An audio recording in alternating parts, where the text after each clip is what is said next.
Thank you and welcome. If I haven't had a chance to give any of you a personal welcome, Mayor John Lewis, and this is the Ambassador Forum.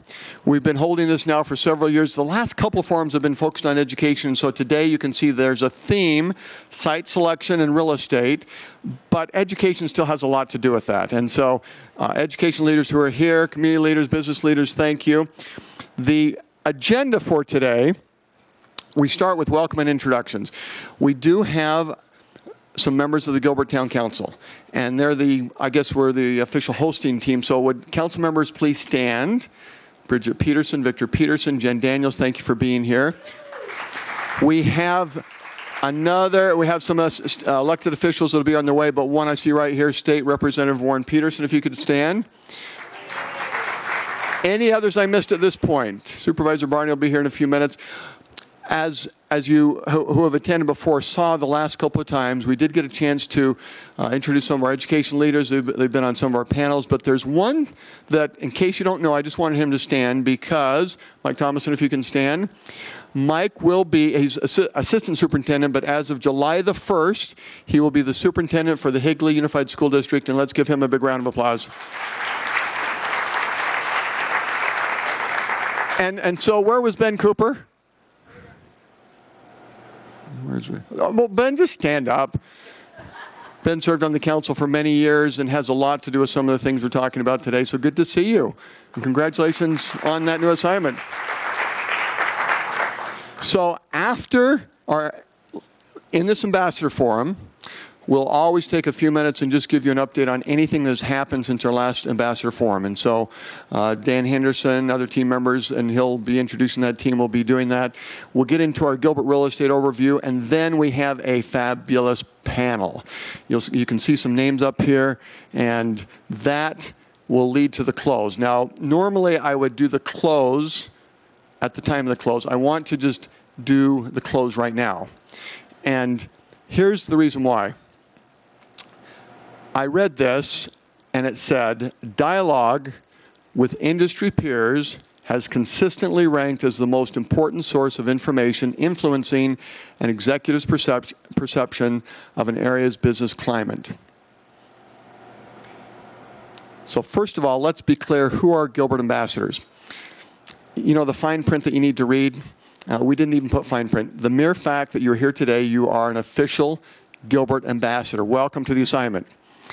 And some of you have been MVP ambassadors for quite some time, and thank you. Part of that statement and the call to action is, and there's a specific section we'll be talking about, why Gilbert. And so to site selectors, to those involved in real estate, that'll be highlighted. Why would you come to Gilbert? Well, education has a little bit to do with that, and this and that, but the reasons will be documented, and you will be receiving a copy of the presentation because you're here. And so your assignment as an ambassador will be to have some dialogue with someone. And the presentation will be sent to you, and there will also be, if you want to have your own Why Gilbert wallet card, you can just sign up for it, and that will be sent to you, and that will help you. But that's the close, is dialogue as a Gilbert ambassador, and thank you again for being here. The next one, Patrick, can you come on up here? Town Manager Patrick Banger, who functions as our Chief Executive Officer. Right here, Patrick.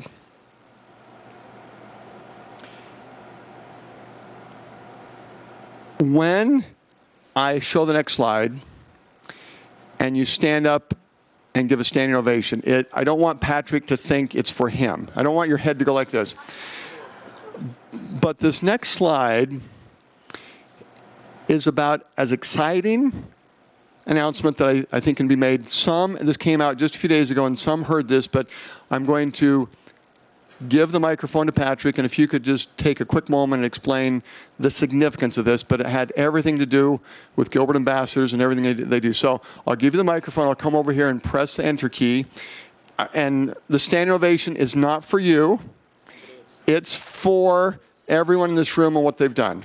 Okay, so get ready. Got it. Maybe I better do one more thing. Special announcement that came just last week. Gilbert has received AAA rating.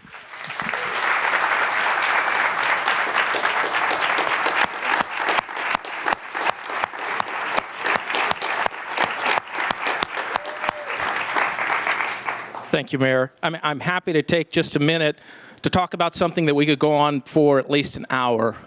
For those of you who understand credit ratings, and especially the municipal credit market, and how important and how rare a natural AAA credit rating is, it's one of the single best tools to evaluate the overall health and vitality and strength of a community. It takes into account things that are within our control at your local government, such as our reserve fund, our financial policies, our operational policies, our leadership, and the way we deliver services.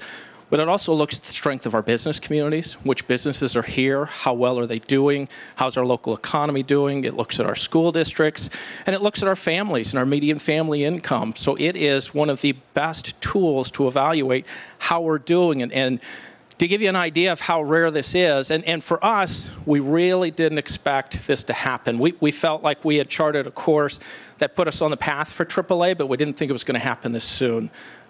We've had in the last 4 years 10, and this now makes the 11th credit rating upgrade in our community, which is pretty special because right now there's a lot of parts of this country and a lot of parts of this state still making their way out of the recession, and there's still many municipal credit downgrades that are occurring. So it's really special that we've been kind of swimming upstream against that and proving our financial health and our financial strength in a market that is still on its way to recovery. But to put it into perspective, there are 91 cities and towns in the state of Arizona.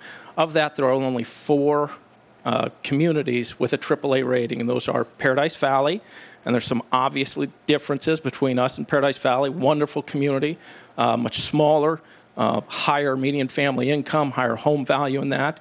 The other is Chandler. They've got a very healthy, strong Price Road corridor with Intel and others. The other one's Scottsdale, very healthy, large business community. And then there's Gilbert, Arizona, and we are an emerging business leader within this region, and our opportunities for success in our business and our industrial side of things have only just begun. But we are primarily a community of wonderful neighborhoods, wonderful schools, soon to be a wonderful university in just about 2 months. But it's a phenomenal feat for us to achieve that. And nationally, you've heard us say it before, there's over 19,000 cities, towns, villages, whatever you choose to go by in this country. And of that, only 179 are natural AAA rated communities. So this is something very special for us that we should all be so very proud that we've achieved together. We are going to work with the Chamber, watch for an announcement to come. We're putting together a celebration with them. We hope all of you can make that as we celebrate the success we've achieved together. So thank you, and I'll turn it back over to the Mayor. We did already announce, but Supervisor Denny-Barr, if you can stand, thank you for joining us. And you're part of that AAA, so thank you. To those who will be highlighted related to our real estate team members, thank you. And I'll say that at the end too. But for the displays and just all you've done, your vision in our community, and that why Gilbert has everything to do with you too. So let's continue on.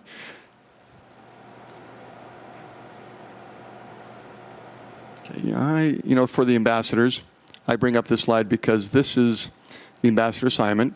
So make note of that we have this forum to keep you informed and connect and then encourage and empower you to go forward. And so there it is. Ladies and gentlemen, our leader of economic development in Gilbert, Dan Henderson.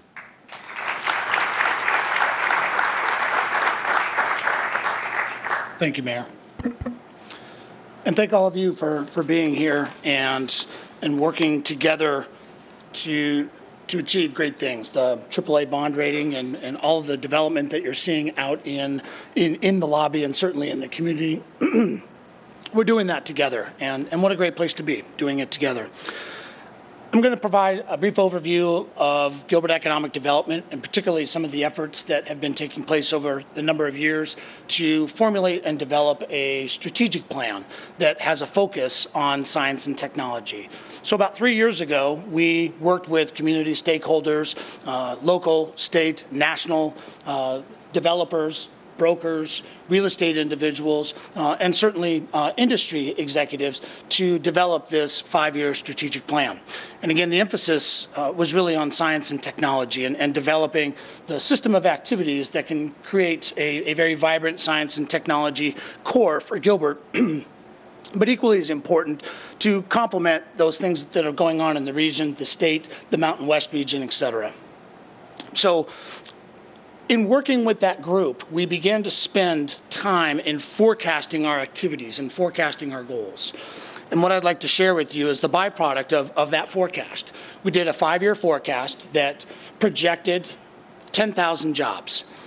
And in order to get those 10,000 jobs, we felt that that it was going to encompass working with partners, community stakeholders, and in doing the efforts of attracting, retaining, and growing jobs, we felt that with that came significant capital investment. And as you can see, what's up here on the screen is we forecasted not just the 10,000 jobs, but also the $1.1 billion in capital investment over that 5 years. And in order to reach that job count and that capital investment, we forecasted that we'd work with about 200 companies to help them locate and expand in the community. And then throughout that 5-year period of time, we were going to assess and analyze each line of service in our economic development office. And in doing so, we were going to deliver a more comprehensive economic development strategy beyond just science and technology. So work with 200 companies, attract $1.1 billion in capital investment, and be a part of announcing, attracting, and retaining 10,000 jobs. So how are we doing?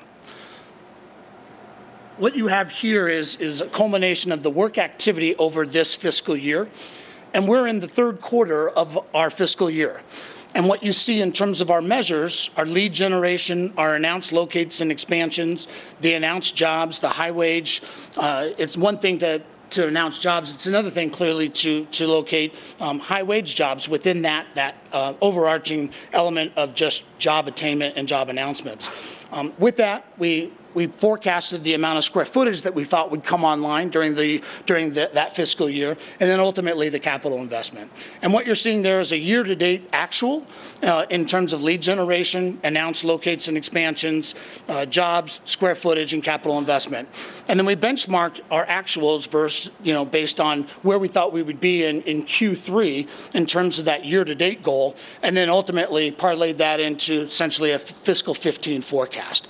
And then, over on the far right there, what you see is sort of that percentage of goal of where we are right now in the 3rd quarter of the fiscal year. And with all of the developers and all of the projects that you see out in the lobby, and certainly beyond what's just out there, we have considerable pipeline that leads us to believe that we will exceed the areas of announced locates and expansions as well as announced jobs. I think as you can see through lead generation, certainly through announced square footage and capital investment, we're really hitting the mark. Where we're a little bit low currently in Q3 is in the announced locates and expansions, and again, that was a forecast, along with the announced jobs. So that's how we're doing to date. Equally as important as how those measures rack up, we're constantly asked, what is the return on investment? So as we invest $1 into economic development, what is that return? And so what we have here is sort of a measurement of return in terms of system development fee generation. And so in sort of the darker number, it's a total of all of the system development fees by fiscal year. And then in the orange, what you see is the amount of projects that economic development is specifically working with. And we don't work with them all, and we certainly don't go out and attract home builders and what have you. So we're primarily in the commercial office, industrial, and retail sectors, and that's where our focus is. And what you can see there, over a historical from 2008 to 2014, 21% of all system development fee collected is sort of how we are benchmarked. As we look at other communities, it's difficult to benchmark Gilbert against other communities because not everybody looks at system development fee generation the same. For example, Tempe doesn't have a similar like system development fee generation in single-family permits, for example. They're a built-out community. Chandler is approaching build-out. And so Gilbert, it's hard to benchmark us against city by city versus job announcements and those kind of things. So we're really benchmarking ourselves against sort of the general activity that's taking place in the community. So in further analysis of return on economic development, we begin to combine system development fees, again, that we work on, and the sales tax generation of the projects that we've worked on. And what you're seeing there is essentially a benchmark that leads us to a very interesting statistic. And let me briefly describe this slide and what you're seeing. So as we take system development fee generation and sales tax collected that were on the economic development project list, mind you, state law prohibits us from collecting sales tax data or reporting data on companies that are fewer than 10 businesses, which is why you're seeing in fiscal 8 and fiscal 9 is 0. We just didn't have that concentration of businesses to be able to report. But the numbers from fiscal 10 on a cumulative that includes sales tax collected in previous years beginning in fiscal year 8.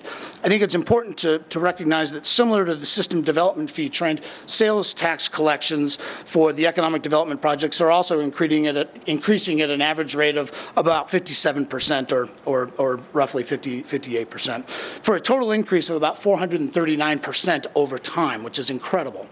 So the fundamental message that I want to convey to you in this slide alone is for every dollar that we invest in economic development, we return back to the community $3.25. Now, the next question, is that enough? And ideal in a world where it's never enough, right? And so it could be, $100 rate of return, and it's not going to be enough. But $3.25, as we begin to benchmark that against other communities, is significant return on investment for every dollar spent. So since 2008, in this type of accounting, we've had over $22 million in revenues collected, and that's after subtracting the dollars that we invest in each fiscal year of operations. And so when you subtract all that out, it's roughly about $14.6 million. And so, again, I leave you with the return on investment in economic development. For every dollar that you invest, we return $3.25 to the community. I hear a lot about the Heritage District and how vibrant the Heritage District is, and accolades to certainly all of you, to elected officials decades before us, and elected officials today for constantly focusing on and investing in that Heritage District. These overnight successes often take 20 plus years, right? And we're seeing that really begin to hit its stride right now. But what this slide is intended to convey, not only can you see and experience the vibrancy, but as we track the vibrancy in sales tax generation, we've got roughly a 58% increase year over year, as we look at the Heritage District, which is tremendous. And so thanks to all of you for working with us. Again, together, what a great place to be. Next, I'm delighted to introduce Jennifer Graves. She's the Manager of Economic Development. She oversees our business development line of service, and that encompasses both business attraction as well as business retention and expansion. And collectively, those two sort of tactics from an economic development perspective represent business development. And Jen's going to provide an overview of each of the employment districts and corridors in Gilbert. And so with that, I'd like to introduce our Wildcat. Hold back the booze on the Wildcat, but Jennifer Graves, please.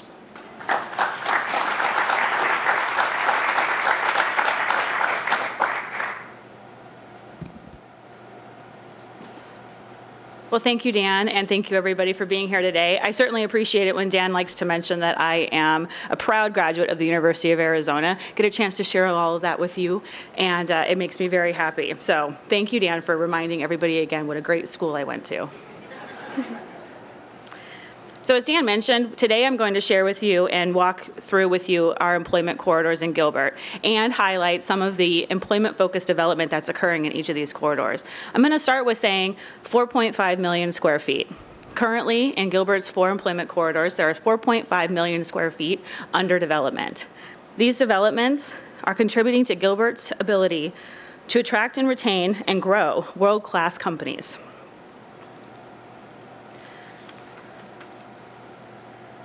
The first employment corridor, the Northwest Employment Corridor, is aptly positioned in Northwest Gilbert and is located just south of the US 60.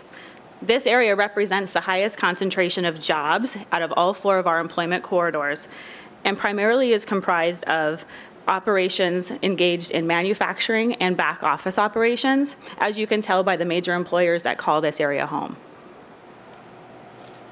One of the notable developments in this corridor is Gilbert Spectrum. This project is going to be located at the southwest corner of McQueen and Elliott, and is a 63-acre multi-phase business park that calls for up to 800,000 square feet of office and industrial development. It's located adjacent to the Orbital ATK manufacturing facility. At the eastern edge of the Northwest Corridor sits the Gilbert Heritage District. Gilbert is the largest landowner in the Heritage District, and is evidenced by the properties highlighted in yellow on the map. Some significant notable developments have occurred in the Heritage District over the past year. The Vaughn Avenue parking garage is a 250-space garage that supports the vibrant developments that are occurring in the Heritage District. Phase 1 of Heritage Marketplace, which includes initial tenants of Zinburger, Lolo's Chicken and Waffles, Barrio Queen, Pomo Pizzeria, and Peterson's Old Fashioned Ice Cream, completed development this year as well, and plans additional phases of development to include more office and retail opportunities. Finally, St. Xavier University, Gilbert's first higher education institution, will open this summer with an 87,000 square foot campus.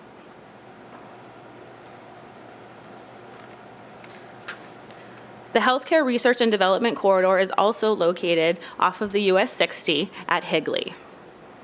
This area primarily consists of healthcare, research, and development related services and treatments, and is home to Banner MD Anderson Cancer Center and Banner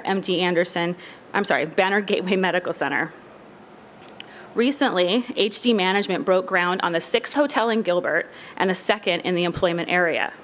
The Hampton Inn will open in the fall of 2015 and provide our healthcare clients with additional opportunities for stay while they're receiving treatment at these healthcare institutions. The Citygate development is located at the southeast corner of Higley and Baseline, and it is a 56-acre site that will provide opportunity for retail, commercial, medical, and office uses. The third corridor is the Gateway Corridor, which is located on Gilbert's eastern border, adjacent to Phoenix Mesa Gateway Airport and the ASU Polytechnic campus. This area of Gilbert is well positioned to support industrial, office, retail, aerospace, and aviation industries, as evidenced by the companies that call this particular corridor home.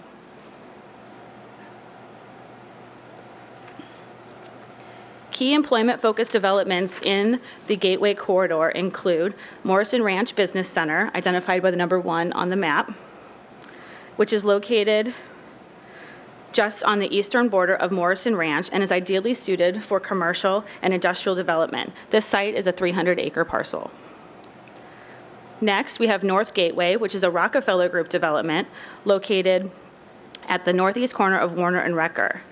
This 123-acre site has mixed-use zoning, including light industrial, business park, and retail. As we continue south, Circle G Corporate Park is located off of Power and Ray, just south of the Santan Freeway, and features build-to-suit office opportunities from 6,000 to over 100,000 square feet. Finally, in this corridor, we have Cooley Station. It's a mixed-use planned development that will feature Market Street commercial core.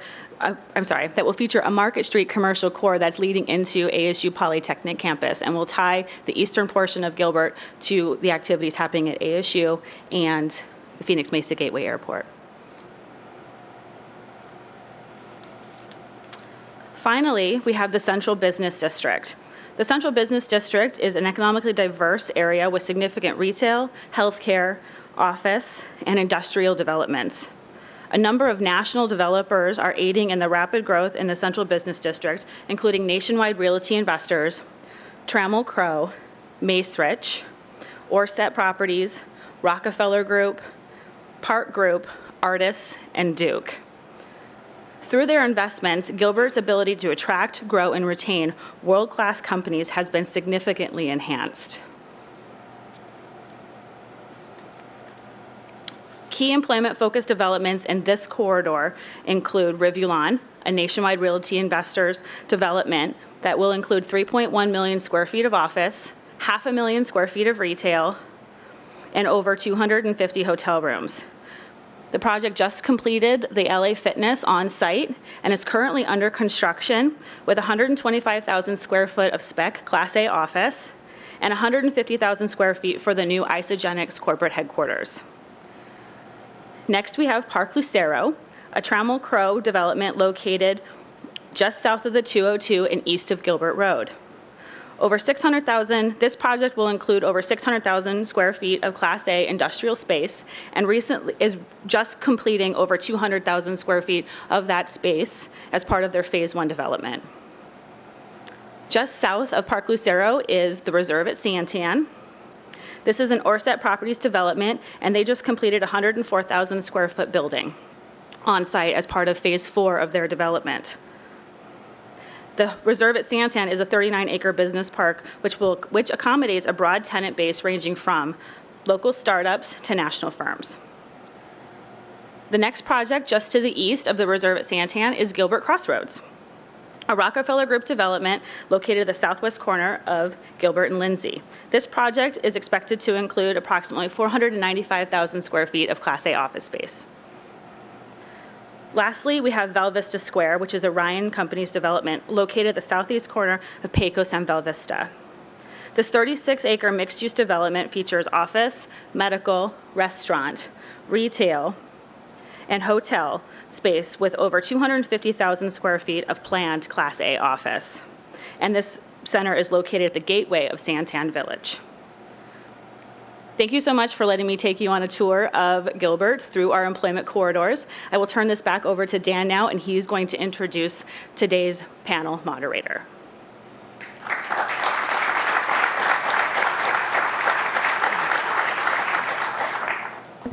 Thank you, Jen. At this time, I'd like to introduce Steve Betts. Steve is the president of Shannon Construction and an individual that I've known for a number of years. I first met Steve while working in the city of Tempe, and at that time he was the president and CEO of Suncor Development as part of the APS development family. In that role, Steve was tremendous in serving the community, serving APS, and serving the business community, and in helping us to attract our first user in the Tempe area along the South Bank, known as Tempe Town Lake. Steve's always held his positions and held his community work very close to his heart, as you can tell by the many activities that he's done and the many boards and commissions that he works on over the years. And with that, it's a sincere pleasure to have you as our moderator and to serve as a guest of Gilbert. We thank you, and I'd like to hand it over to you, Steve.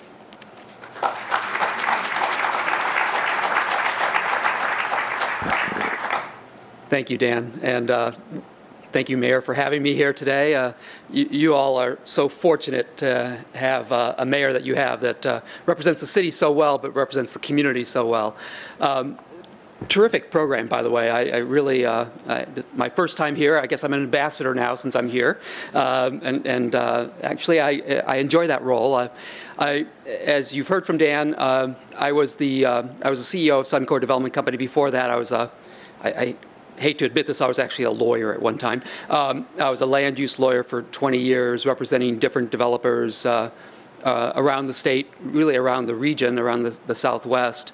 And now I like to say I'm flunking retirement. I had the opportunity to sell my company and for my parent company, for Pinwest. And so for the last 5 years, I've been looking for ways to to sort of give back to my community. I had a nice run for 30 years, and I thought, this is a time to give back, and looking at ways to plug in from an economic development standpoint at how we can maybe think about reinventing ourselves. And many of you maybe have heard my rabbit hole theory that I came up with, my epiphany that I had in my retirement. My retirement happened to coincide with this great recession period, but and my rabbit hole theory, and when I've given this speech as a keynote speaker, it's gone on for 45 minutes, but since we don't have that much time, I'll condense it into 1 minute. Basically it's like running a race. We've been running a race for 3 decades now in Arizona. Our economy has been strong. We've been vibrant. We've been doing well. We've been running this race, and as we ran that race, we stumbled into a rabbit hole back in the late 80s, early 90s, that recession, the S&L sort of recession. We fell into that rabbit hole, but we sat in the bottom of the rabbit hole. We dusted ourselves off. We climbed back out, and we kept running the race the same way. We didn't change our economic model. We didn't change the way we grew. We just kind of kept running. We hit the next rabbit hole, the dot-com recession in 2000, 2001. We didn't even sprain an ankle in that rabbit hole because we didn't have a lot of dot-com. We didn't have a lot of that. That recession didn't really affect us at all, and we just kept blowing and going. This rabbit hole was different. This recession was very different for us as a community. As we fell like Alice falling in Wonderland. When we hit bottom, we sat for a long time looking at blue sky at the top of that rabbit hole. It was dark. It was quiet. Federal government threw some dollars in our rabbit hole. We climbed out a little ways. We fell back down. The stimulus dollars didn't do as much for us as it did for other parts of the country. I think sitting on the bottom of the rabbit hole was good for us as a community, as good for us as a state. It forced us as a community to think a little bit about what do we want our community to be like when we come out of that rabbit hole, when we come out of that back to that blue sky. Forced us to think a little bit about our community fabric. Do we want to continue to, let's admit, do we want to continue to sprawl, to grow on the edges, to stretch our community infrastructure and resources? Or do we want to think about growing inside our communities a little better? The kind of plans that you're now looking at today, thinking about using your community assets in a better way inside your communities. And so I think a lot of our communities are now thinking about growing more inward and upward and densifying and creating more vibrant communities with what they have. But then secondly, I think most importantly, we're thinking a lot better about our economic strategy, our model. And I'll say I was a byproduct of that for my 30 years. The growth industry really grew our economy. We the developers, we the home builders, we sort of drove the economy. That's not an economically sustainable model to have the growth industry driving the growth of your community. We need to start building to real jobs and to real businesses and to real economies. And that's really what you heard Dan talking about. So Dan, working with GPEC, working with now the Arizona Commerce Authority, working with the folks you're going to hear on this panel, we're now starting to talk about building real estate projects that are geared to attracting real jobs and real employers. And that's what I'm going to ask them about a little bit today. So we're trying to sort of reinvent our economy around biotech jobs and healthcare jobs and education jobs like the university that you're bringing here today, and aerospace. You've got a perfect opportunity to attract aerospace jobs. And then these technology jobs, these new sort of technology companies that we're attracting here from California. And how do we create the right kind of real estate, the right kind of development, both commercial development, but also the right kind of housing to attract these kind of jobs to your community? And so those are the kind of questions I'm going to ask. So let's have the panel come up, and I'm going to have them each introduce themselves and talk a little bit about how this impacts our community here in Gilbert.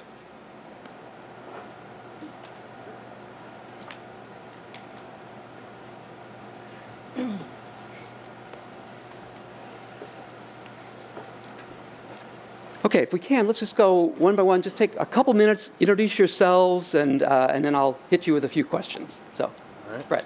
My name is Brett Berry. I'm essentially a native son of Gilbert, actually, which is a pretty rare thing. Grew up just a mile and a half down the road. My parents still live out here. I work at Ernst & Young in the Transaction Real Estate Group, which is their commercial real estate consulting practice. I've been there for 5.5 years. Before that, I actually worked with Jennifer, who was speaking earlier, with the City of Scottsdale's Economic Development Office. So I have a pretty good background in both the real estate perspective and an economic development perspective. And like Jennifer, I'm also very much a proud Wildcat. I got my blue suit on. I actually got my red socks on too, so I'm wearing red and blue. So Jen's not alone. But that's me.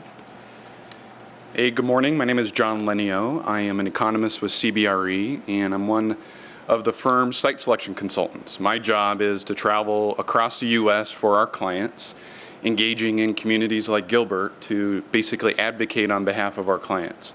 Ultimately, our role is kind of part economic development, part real estate, part finance, trying to build a business case for a client to decide what cities to locate to. There are certain companies that have different drivers, which I'm sure we'll get into with Steve.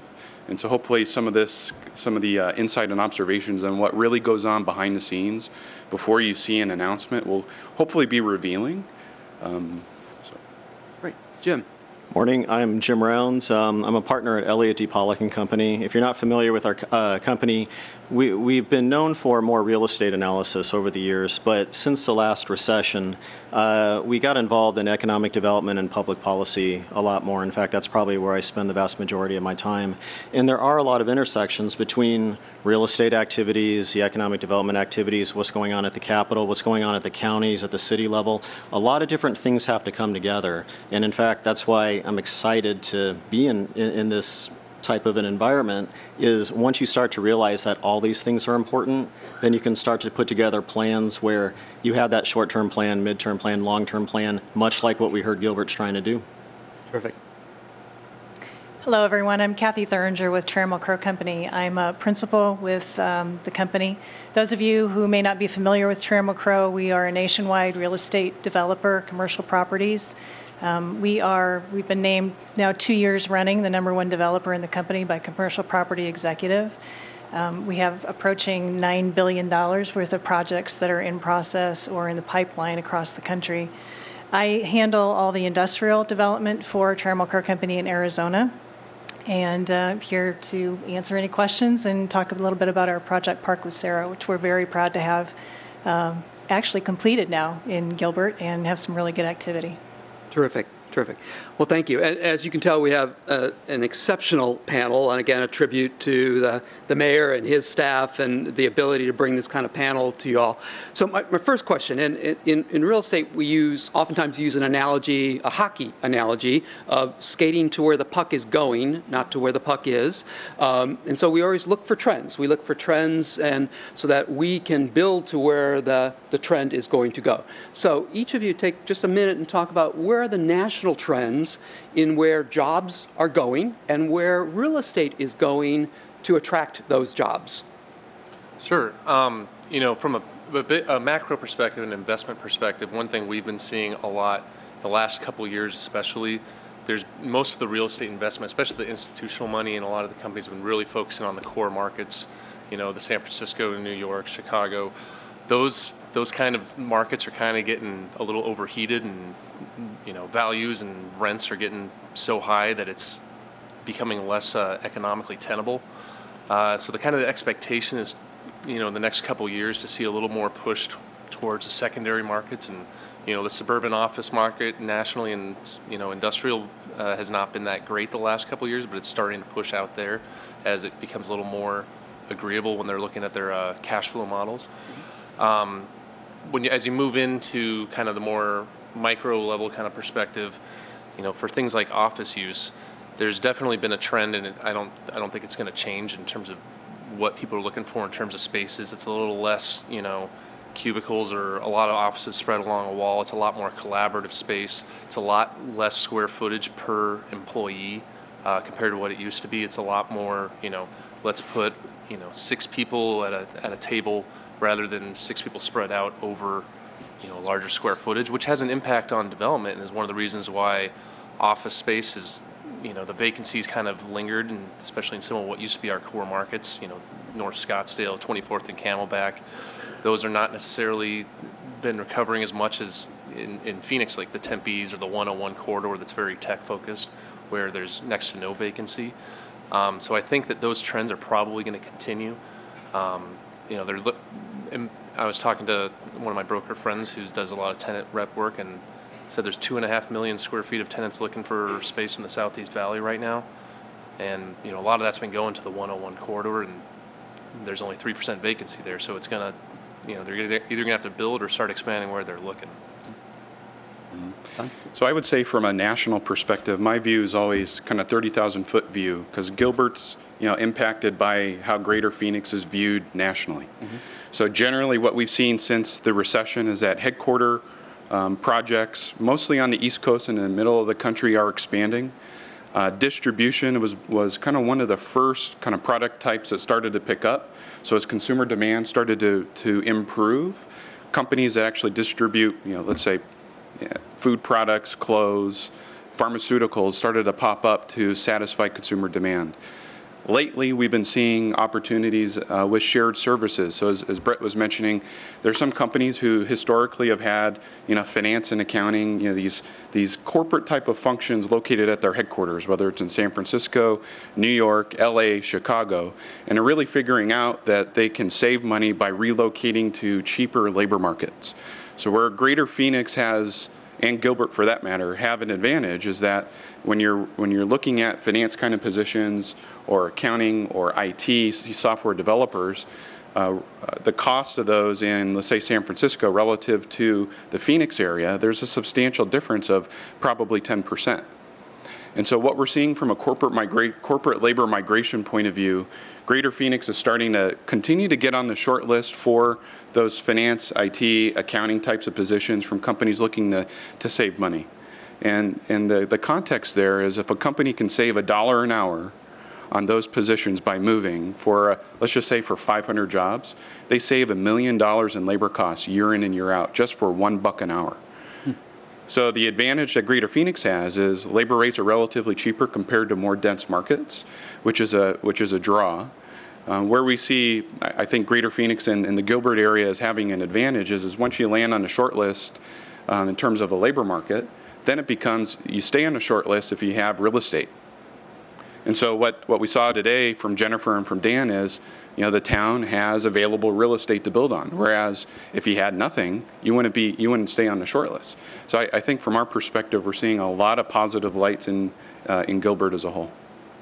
So Jim, I've heard you talk a lot about sort of national, from an economics perspective. So what are some of the big overview national trends that are going on and that might impact us? And then we'll drop down a little bit more to the local then later. Sure. So across the country, we're seeing the economy improve. And when you look at commercial real estate, you have to look at financing first. Is financing available? There's even a lot of jokes that I won't even get into on if financing is available, anything can be built in any part of the world. And Steve knows well those jokes that originated decades ago.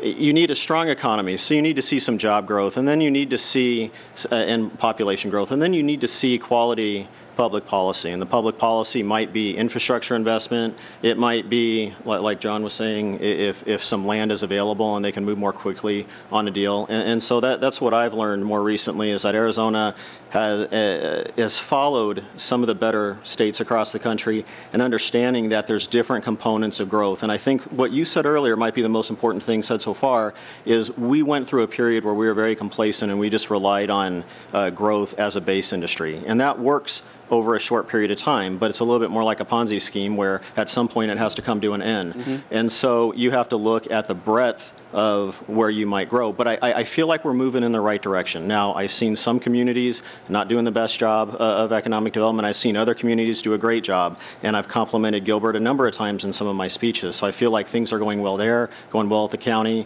and at the state level, we'll still have to see where that goes. But across the country, growth is a little stronger in those core economic areas. Financing is still a little bit tricky. I think that's going to vary state to state, and unfortunately, it's not just about the jobs. You got to get back to all these complicated financial matters, and that's a whole day seminar by itself. Kathy, your company's national. How does the outlook look for the company, sort of coast to coast?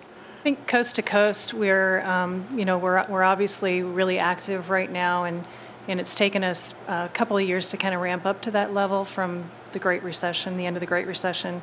But we're active in industrial. I think that was the first product type that really kind of came back out of the recession, and very active in office. And office has kind of taken a new flavor and character with the millennial generation, and just really trying to figure out what is the best what's the best piece of real estate to build in order to attract that talent. And the buzzwords are cool, hip, collaborative, open environments. And it's difficult to do when you're planning a 30, 35-story high-rise. How do you really try to work that in and be attractive to that generation? I mean, that generation, I think I was reading a statistic, is from a population standpoint almost as big as the baby boomer generation right now. And so it's very much a focus of ours to be able to, kind of cater to that generation. They're going to be the occupiers in the next generation. So. Right. So John, you're a site selector, and a lot of you work with site selectors, I know, too. And so site selectors come in, they represent companies, they're looking at lots of different states, they come into Arizona. What is a site selector looking for when they come into Arizona, looking to represent their company? What are they looking for in Arizona, and what do they see in Arizona? Well, what do they see in Gilbert? Yeah, the hidden thing is we're looking for ways to knock a city off the list, quite honestly, rather than to keep you on. And the focal point really depends on the product type. So for labor-intensive operations, so your typical office users, what gets you in the game is the labor market. And so this isn't just Gilbert as a whole, it's Metro Phoenix. So the question for a user, if they're looking for, let's say, 100 finance jobs or maybe 500 IT software developers, can they generally find those folks within this metro area? So we'll go through supply and demand analysis, just looking at labor availability and costs. That gets you in the game. From a capital-intensive operation point of view, so for like manufacturing, which you have a good diverse base in the town, and distribution, it's really about infrastructure access. So proximity to rail, proximity to interstate highways, having available land that has access to utilities keeps you on the list. And really, at the end of the day, I think what you need to understand from just a syncing up. Again, labor and logistics get you in the game. Real estate enables you to stay on the list. And then the question is once you're down to the 2 or 3, sites, whether it's one in Gilbert, one in Columbus, Ohio, one in Charlotte, then it comes down to overall business costs. When you're looking at labor rates, lease rates, development of infrastructure, state and local taxes, incentives becomes one line item of the big souffle. And we'll come back to that, to the incentives. But that's just one piece of it. That's right. So correct. Great.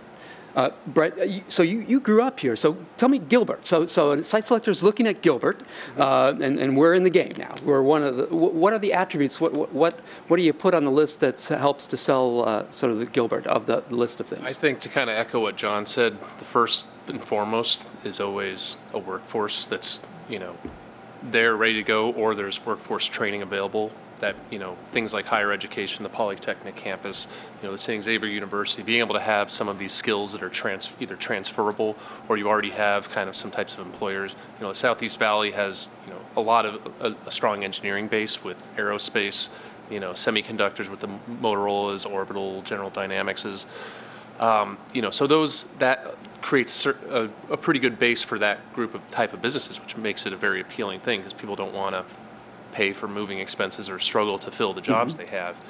And from another perspective beyond that, again, to John's point, it's the overall cost of doing business here. And a challenge for some places, especially in core markets, is, the San Franciscos of the world. If you're gonna have people from the high salaries on down, and you can even see that locally with, places in North Scottsdale.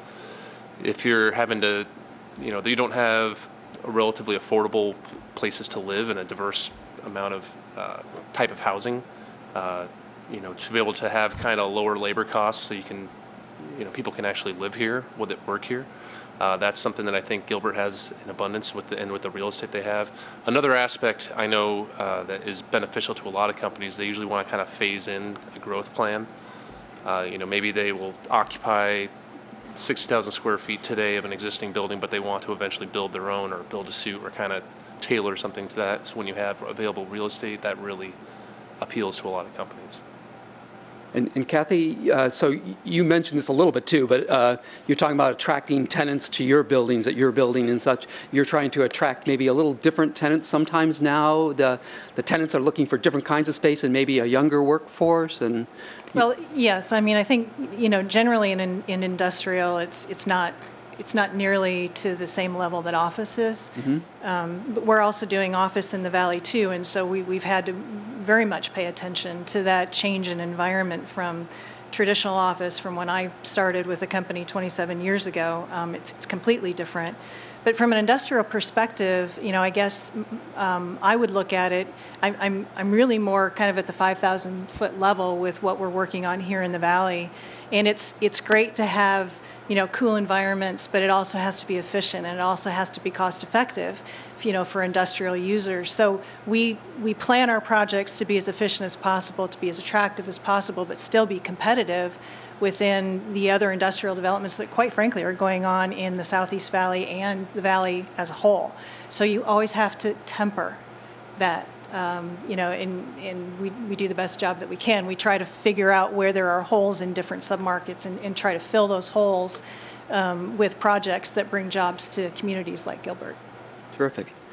So Jim, you and I have talked about this a little bit before, and Kathy brought it up, the millennials. And so, and I think a lot of you know this, that the millennial population, these what we sometimes call echo boomers, the kids of the baby boomer generation, it's now a bigger population than baby boomers. So you've got this, we always talk about this huge bubble of baby boomers. Well, you've got this next huge bubble now of these millennials. And the millennials are now in the workforce, and there's a bigger sort of boom coming after them of millennials.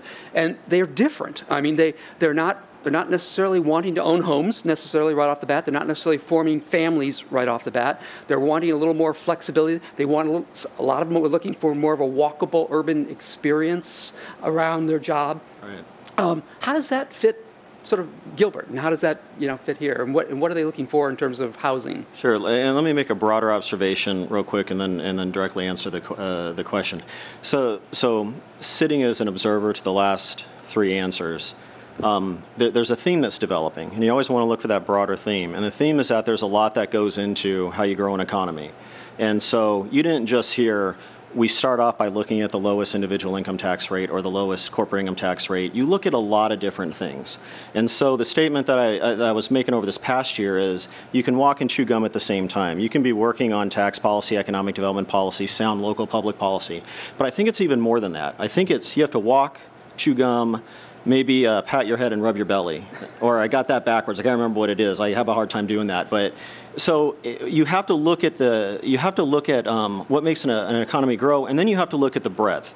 And so yes, Gilbert has always had a very strong single-family community, but can it work on trying to attract those target millennials that may want to locate in Arizona? And so we've always liked to differentiate the general millennial discussion between those individuals that might want to go to Chicago and San Francisco versus those that might want to come to Arizona, but they're still significant in numbers. And so I think communities have to pay attention to those, because you can pay attention to be planning for commercial development and having all these things set up that were just discussed. And you can pay attention to maybe having a strong downtown core, which John and I do a lot of bike riding together, and we ride through the downtown area maybe every couple or 3 weeks, and we always are excited about seeing the new development. Mm-hmm.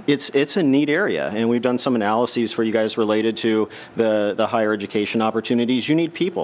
And so I like the fact that what Gilbert is specifically doing is it is walking and chewing gum and patting the head and rubbing the belly or whatever that was, all at the same time. And that's how you can tell a community has good staff, good leadership, is when they pay attention to what makes an economy tick. And it isn't just those one or two things like we thought it was several years ago. And 6 years ago? We thought it was just growth. And we just went through the best case study of what Arizona looks like without growth, and it could have been better.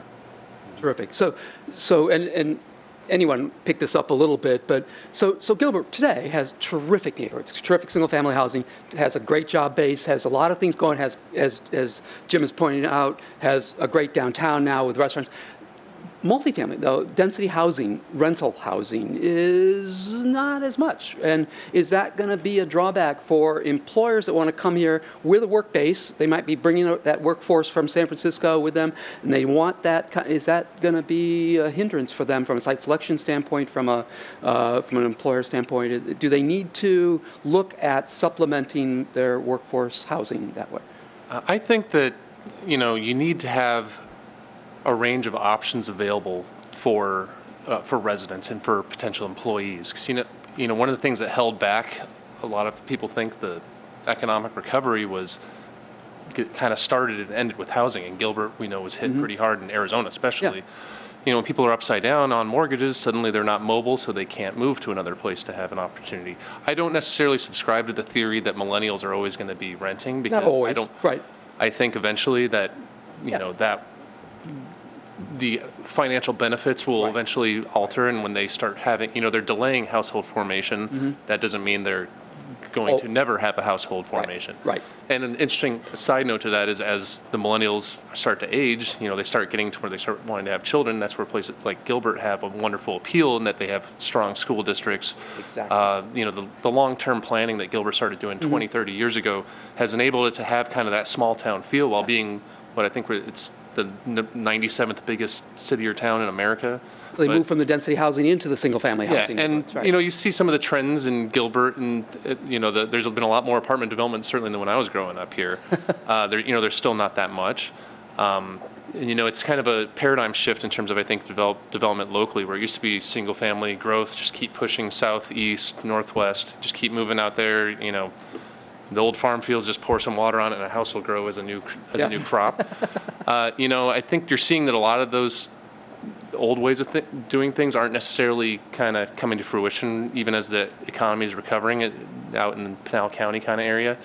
And I think that there is something to be said for a vibrant downtown and that core. I think that does appeal to the millennial generation. John, Kathy, for your perspective from a national perspective? I'll tell you just from, I have a millennial, so from that perspective, I can tell you that I think generally it's, Gilbert's a great community, and they've done a very, very good job of establishing themselves as this really place people want to be, to work, to live, and to play. But I think you need to have, as was mentioned before, I think you need to have a good mix. You need to be able to offer that urban environment as well as the suburban environment, and you kind of need to do it all within the community and keep it all, really, I guess, fresh more than anything else. I mean, things change very quickly, and so you really need to be flexible and adapt to the change. Well, I would say from a site selection point of view, either having a low percentage of households as multifamily is not a deal killer, because ultimately there's the commuting patterns in Greater Phoenix are such that you're going to have, employee at Orbital, might be, renting in Chandler or renting in Mesa. So just because the region has a good mix of housing, that's good enough. I mean, ultimately, the town makes more money by generating commercial development than it does residential. So as you bring more people in to actually, work within the community, they're going to spend money where they live. Obviously, they're going to spend money where they work, and you want to try to find a good balance between both. So I don't see any negative with having relatively low multifamily development. So John, you have not. We had a couple of instances sitting on the GPEC's executive committee where we had a couple of companies come in from these gateway cities, and they couldn't find that walkable urban experience for their workers. It was the HR people that kind of nixed us, took us off the list, because they said they couldn't. Their people wanted to live around their workplace, and they couldn't seem. You're not finding that as often, that where they kind of want to live, work, play around their workplace.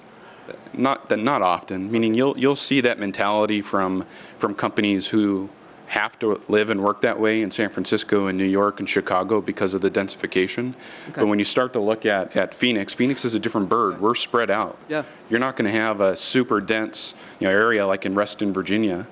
It's just a matter of selling value. A few of them have gone to downtown Scottsdale because of that. We put those tech companies into the old mall there. But Jim, you had a thought on this? Yeah, John made a good point, and a lot of it has to do with where some of the deals are being closed. If you're in an area like Chicago, people are already expecting some of that urban environment or it to be dominated by an urban environment, so it may not come up. And then places like Arizona haven't historically been known for that. So you really have to find 2 or 3 or 4 locations, prime locations. But it takes a while to build those things. Even Town Lake. We put the lake in, and it took a while for a lot of the buildings to go in and it to be one of those top spots, downtown Phoenix, downtown Scottsdale, Tempe, and then you have a lot of other areas that are secondary or urban markets. But it gets back to that millennial discussion again. And so a lot of what happened with the millennials and other people as well is the economy, the economic downturn impacted all individuals' ability to buy a single-family home. It's still impacting individuals' ability to buy a single-family home, even though we're kind of at the cusp of that starting to ease. So some of it is economic based, and I thought a lot about it after Steve and I had a good discussion. I think some of it is also socially based. So economic based is something where people change their behavior quickly. The behavior is different during the economic downturn, and then they kind of go back to the old behavior of maybe wanting single-family homes. But I think we've been in this downturn long enough that there are some social elements, so I think there's going to be a little bit more demand for the condos and the apartment living compared to where we were before. But to put it in perspective, a very small % change in what we had here in terms of multifamily, and we've had a lot of multifamily development, but we're kind of talking about the urban atmosphere right now, a very small % change could mean a lot of people. And so I think it would be wise for communities to continue to pay attention to that, because there could be opportunities that are going to present themselves in 2 years, but you have to do your planning for it now. In real estate, you have to plan well ahead. You're planning a decade out. It's not just something simple and you change some kind of operational policy in a single council meeting. Right. Terrific. Well, let's switch gears a little bit and talk about incentives. And I like the way you put it, John. So, when you're trying to attract a company, trying to attract jobs to your community, there's a lot to that decision. A lot of it has to do with the feel of the community, the economics of the real estate deal, and the employment base, the educated workforce, all that. But at some point, the incentives that you put on the table mean something to the bottom line. And I like to say it's in the boardroom, in the decision-making boardroom. You've got the CEO selling the deal, but then you got the CFO. And the CFO's got to talk to the board members about what is the economics of this deal versus another deal, and sometimes those make a difference. So let's talk about state incentives, and then let's talk about what the locality, what Gilbert can put on the table, and how does Arizona compare to others, and how does Gilbert maybe compare to the peers in the region? So from a pecking order point of view, to touch on my earlier comments, first thing first is, labor costs, transportation costs, are the top of the list. Typically, labor is about 80% of a company's overall operating costs for labor-intensive industries. So once Greater Phoenix gets shortlisted just based on that factor, then what companies, and especially real estate brokers as their agents do, is we'll start to look at a metro area and find available buildings, available land to do development on. And so to the extent that Gilbert gets on that list because of availability, then the question becomes, what are your overall operating costs?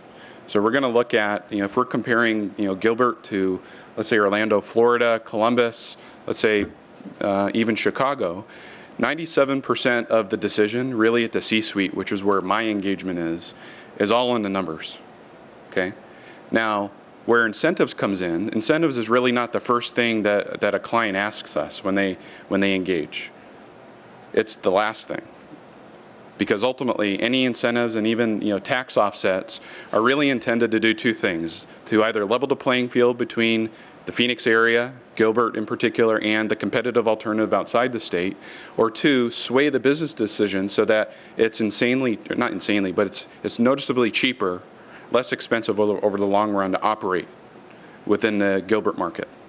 Now, the question becomes is what can you control in a site selection process? The town can't control what the market wages are. The town can't control generally what land costs are unless they own dirt.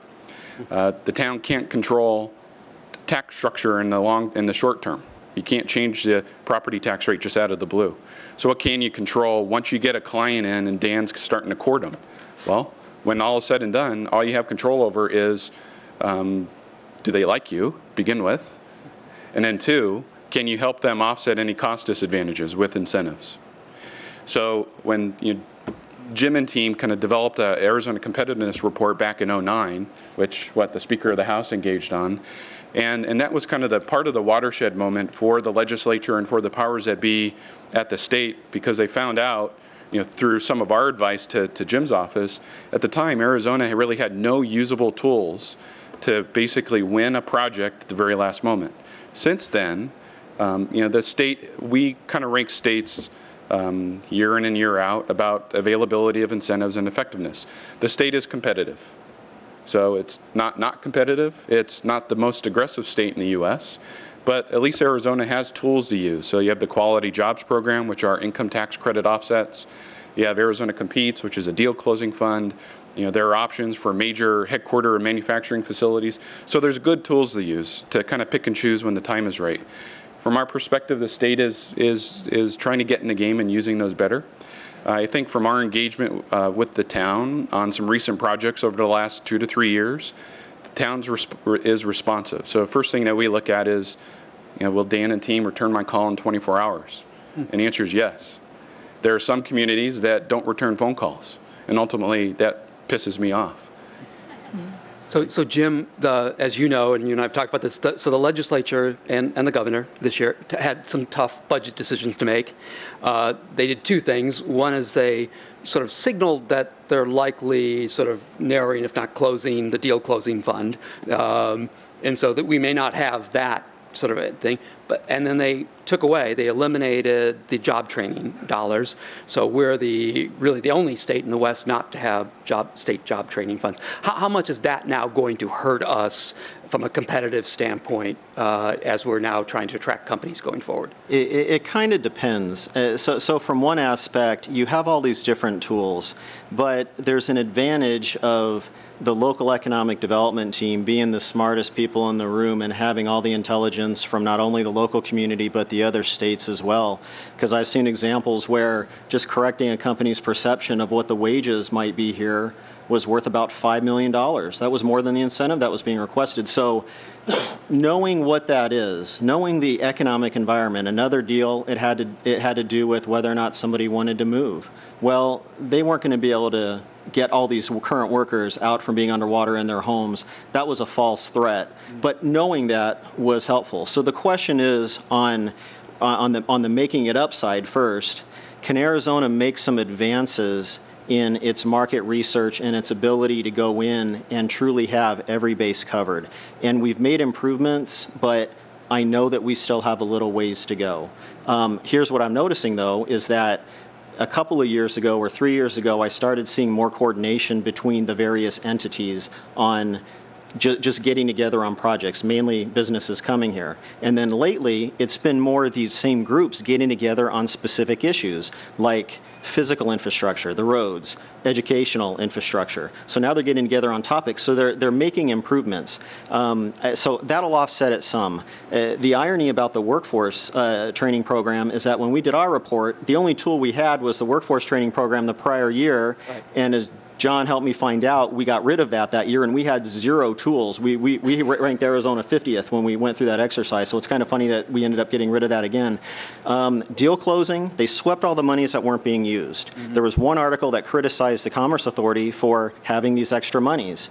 Well, that means that they actually scrutinized some of the deals, and they weren't afraid to say no if the deal wasn't going to yield a positive return. So I actually thought that was a positive. It just wasn't, they didn't take care of that messaging quite like they should. But if they offset it by encouraging the coordination, encouraging the additional research, we'll be okay. But I think we have to tread very carefully. Right. And I'll add that not having a job training program, it's not the end of the world. That's, job training grants are a nice to have, not a need to have for companies. Okay. From a deal closing fund, that's a big tool that the state needs, mm-hmm. but only when there's multi-state competition. Right. And you have a gap to fill. Correct. Right. I agree. So Kathy, so I want to talk about a local incentive that has been used a lot to fill gaps, actually, on deals, and give a little bit of background to this, because I was involved in this, unfortunately, for a long time. Historical perspective, other states, 49 other states, use something called TIF, tax increment financing, property tax increment financing, to help local governments to create these sort of walkable urban experience areas. And Denver did it with Lodo, San Antonio did it with the San Antonio River Walk. It creates these nice walkable areas where then developers can build buildings around those areas and create employment areas. Unfortunately, we had a court decision in Arizona almost 20 years ago that interpreted our Constitution to say we can't do TIF. Mm-hmm. So we haven't had TIF. We're the only state that doesn't have tax increment financing.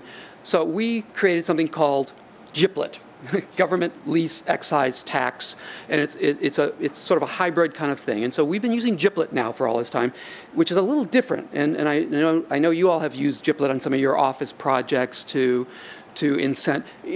how important is GIPLET, or how important is it that we go back and fix and get TIF back? Have you used that in other states, and can you give some perspective? You know, I can tell you, first and foremost, you know, these three gentlemen are much more versed in incentives than I am. I'm a spec developer, and there aren't many people who want to come to the table and give me incentives to do what I do. Right. Though if anyone wants to change that, I'm certainly welcome to sit across the table.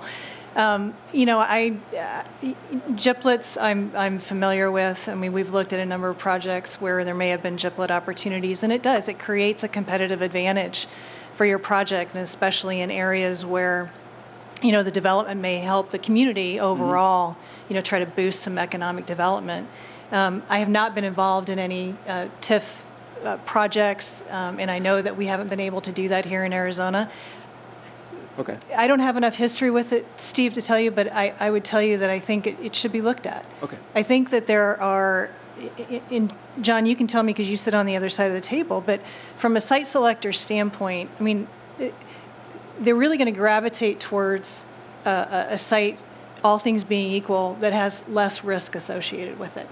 And infrastructure is a huge risk item. So if we could reintroduce something similar to a TIF that would help communities solve infrastructure issues, I think that would go a long way. That's how TIF is used by the other 49 states. It's an infrastructure tool. It gives the local cities a tool to do the streets, water, sewer, sidewalks, landscaping, the true city infrastructure they need to incent then the buildings to grow around it. And unfortunately, we don't have it. Right. Yeah. So. And Steve, I would mention, you know, not having TIF, it's kind of 50-50 as to whether it puts the entire region at a disadvantage. Really depends on the project. You know, there are markets that use TIF often to help get a undevelopable site developable, so that when Kathy comes in and looks at a piece of dirt, she knows that all utilities are up to the site. Whereas if a particular client needs to buy a piece of property and there's, you know, a mile of water infrastructure that's needed, they don't want to pay that, because that's a public utility. But if there's no mechanism, you know, financing mechanism in place to fund it, you know, outside of just passing, you know, revenue bonds, right. Well, it kind of puts an opportunity at a disadvantage sometimes. And people don't realize it's not a new tax. There's no additional burden. It's like. I think like John was saying, it's not having the tool makes it a challenge for a lot of municipalities and local governments. But I think it does really depend on who the end user is.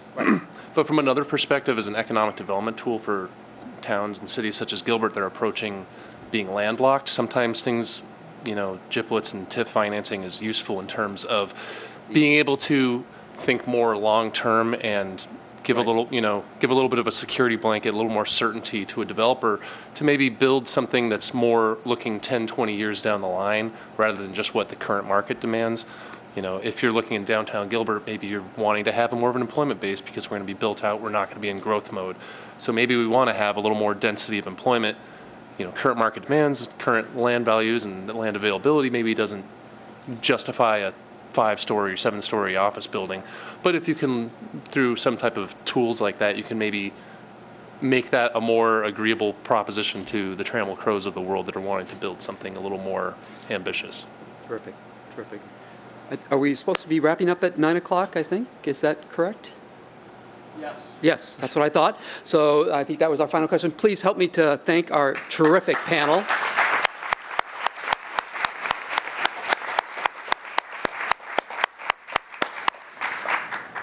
Great job. So a summary comment or two.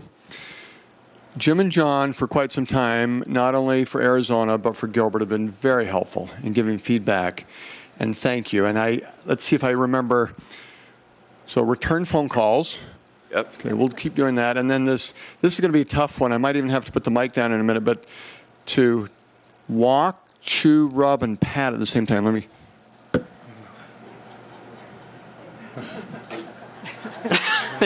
All right. So I'll practice, but if we can do that, that's how we're going to enhance economic development. To Brett, what a wonderful thing. This has been a theme this year too, and it was our state of the town growing up Gilbert. And so right here, good to have you here. And I just do a thank you on a personal note in the Houston Ernst & Young office over 30 years ago, the partner walked in and said, we're trying to build our Phoenix practice. Would you consider transferring there?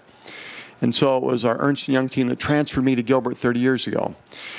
30 years ago, when we got here, we didn't quite have 4.5 million square feet of development going on. And so, Kathy, thank you for being part of that team, and many here, because look at Gilbert today. And Supervisor Martin, I just have to add this. It was great to be with you at the annual Farm Bureau breakfast, which we had just a few days ago. It was a few miles down that direction, but it was a memory that there we sat with the cows eating breakfast, and that was great.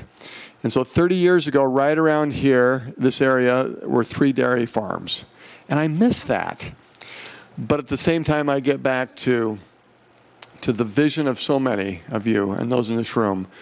Thank you, because that close, I already said, have dialogue. And it could be the dialogue to tell people about this AAA rated community. It could be the 4.5 million square feet in development. Some of the things that were mentioned. And then, as I said, you will receive copies of the presentation. And if you'd like to get a wallet, why Gilbert? This is some items that our economic development team members use as they are talking to people about why Gilbert. You can get a copy of that. But to each of you, thank you for being here. To the panel. And to Steve, just a closing comment to you.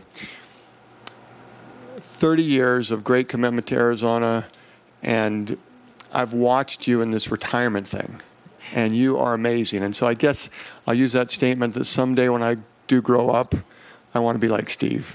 And let's give Steve one more big round of applause. So that's your call to action, the Gilbert Ambassadors, dialogue, and continue to have what I would call another great day in Gilbert. We appreciate you being here, and you can have a few minutes of networking, and at the same time stay as long as you'd like. But if you stay too long, we're going to put you behind a desk behind the door back there and continue to work. But no, you're working as a Gilbert Ambassador in a spirit of partnership and teamwork, and we thank you for that. Meeting adjourned. Thanks. Down in Lindsay.